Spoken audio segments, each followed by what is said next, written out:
ഞങ്ങളുടെ പുതിയ വീഡിയോയിലേക്ക് സ്വാഗതം. ഇന്ന് കോട്ടയിലെ അമ്പലത്തിലെ ഉത്സവമായതിനാൽ അമ്പലത്തിലേക്ക് വണ്ടി കയറ്റാൻ പറ്റാത്തതുകൊണ്ട് ഞങ്ങൾ പകുതി വഴിയിൽ നിർത്തിയിട്ട് അച്ഛൻ്റെ ഗുരുനാഥൻ്റെ വീട്ടിലേക്ക് പോയി. ഇതാണ് അച്ഛൻ്റെ ഗുരുനാഥൻ്റെ വീട്. അത് കഴിഞ്ഞ് ഞങ്ങൾ കുറച്ചു നേരം കഴിഞ്ഞിട്ട് അമ്പലത്തിലേക്ക് പോയി. അങ്ങനെ ഞങ്ങൾ പോകുന്നതിൻ്റെ മേക്കോട്ടയിലാണ് ഉത്സവമുള്ളത്. അപ്പം ഞങ്ങൾ താഴെക്കോട്ട കണ്ട് പിന്നെ കുറച്ചു നേരം കഴിഞ്ഞ് മേക്കോട്ടയിലേക്ക് പോയി. മേക്കോട്ട വലിയ കയറ്റതിന് ഞങ്ങൾ കുറേ അങ്ങ് കയറിപ്പോയി. പക്ഷേ ഇതല്ലായിരുന്നു വഴി. അമ്പലത്തിലേക്കുള്ള നല്ല വഴി വേറെ ഉണ്ടായിരുന്നു. അങ്ങനെ കയറി ഞങ്ങൾ മേക്കോട്ടയിൽ എത്തിയിട്ടുണ്ട്. ഇതൊക്കെ അമ്പലത്തിൻ്റെ അലങ്കാരങ്ങളാണ്. പിന്നെ ചുറ്റുവട്ടത്ത് നോക്കിയപ്പോൾ കുറച്ച് കളിപ്പാട്ടക്കടയൊക്കെ ഉണ്ട്. അതാണ് ഞാൻ സ്ട്രെയിറ്റ് നോക്കി നടക്കാത്തത് തന്നെ. ഈ അമ്പലത്തിൽ നല്ല വിശാലമായ സ്ഥലമാണ്. അവിടെ കുറേ ആൾക്കാർക്ക് വേണമെങ്കിൽ ഉത്സവം കാണാം. ഞങ്ങൾ അമ്പലത്തിലെത്തിയപ്പോൾ ഞങ്ങൾ വീടിൻ്റെ അടുത്തുള്ള കുറേ പരിചയമുള്ള ആളുകളെ കണ്ടു. അങ്ങനെ ഞങ്ങൾ നടന്ന് പാറപ്പുറത്തെത്തിയപ്പോൾ നിറച്ച ആൾക്കാരായിരുന്നു. അങ്ങനെ അവിടുത്തെ വെടിക്കെട്ടൊക്കെ തന്നെ തുടങ്ങി. നല്ല രസമുണ്ടായിരുന്നു കാണാൻ.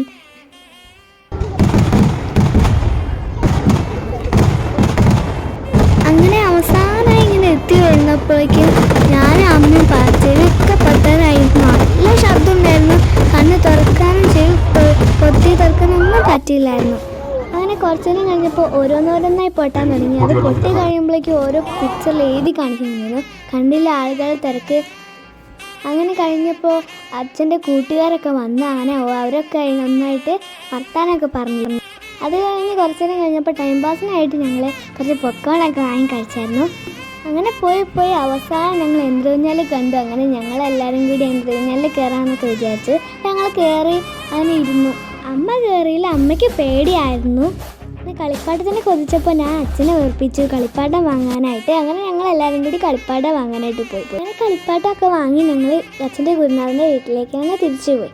അങ്ങനെ ഞങ്ങൾ അവിടുന്ന് ഭക്ഷണമൊക്കെ കഴിച്ച് ഇതാണ് ആ നല്ല വഴി. പിന്നെ വൈകുന്നേരത്തെ വെടിക്കെട്ടും അച്ഛനും ഏട്ടനും കൂടെയായിരുന്നു പോയിട്ടുണ്ടായിരുന്നു. ബമ്പ് വെടിക്കെട്ടായിരുന്നു എന്നൊക്കെ പറഞ്ഞിരുന്നു. വീട്ടിലെത്തിയപ്പോൾ അതൊന്നും അല്ലാതെ വേറെ ഒന്നും പറയുന്നില്ല. എപ്പോഴും പറയുന്നത് നല്ല വെടിക്കെട്ടായിരുന്നു, നല്ല ഒച്ചയൊക്കെ ഉണ്ടായിരുന്നു എന്നൊക്കെയാണ്. വൈകുന്നേരത്തെ വെടിക്കെട്ടിനെക്കാട്ടിലും വലിയ വെടിക്കെട്ടായിരുന്നു എന്നൊക്കെ പറഞ്ഞിരുന്നത്.